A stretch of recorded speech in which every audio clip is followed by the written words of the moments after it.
una adaptación buena. He conocido gente que me he hecho muy colega de compañeros míos, jugadores y tal. Y bien, estoy contento. De momento la cosa va bien y entonces ahora a ver qué me espera.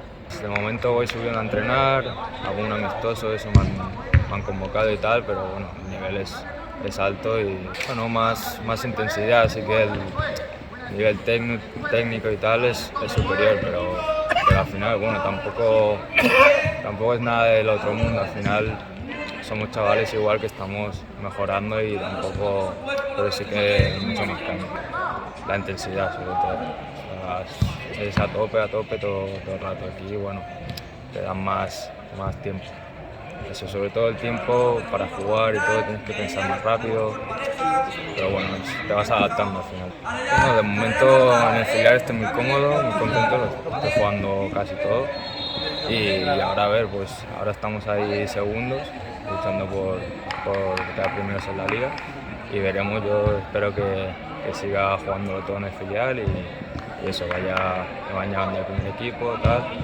Pero bueno, de momento sí, tengo este año ahí con el filial y el año que viene, si ellos quieren, podría estar otro año más con el filial, pero la intención es pues, o que me cedan a otro club ya con más nivel, ya un primer equipo, o bueno, veremos si el primer equipo me quiere, eso sería muy top, ¿no? Todo lo dejo atrás, al final estoy ahí, yo, por así decirlo, sin mi gente.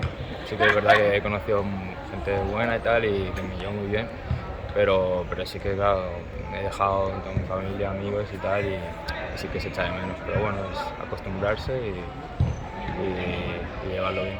Bueno, yo al Blanes siempre súper agradecido, al final ellos han sido los que, el club ha sido el que me ha dado esa oportunidad a llevarme a hacer unas pruebas ahí y al final sin el Blanes no hubiese tenido esa oportunidad de llegar ahí y ahora tener esa oportunidad de mejor intentar llegar lejos en el fútbol, que es lo que más deseo. O sea, muy agradecido al club siempre y vaya, aquí siempre sé que será mi casa.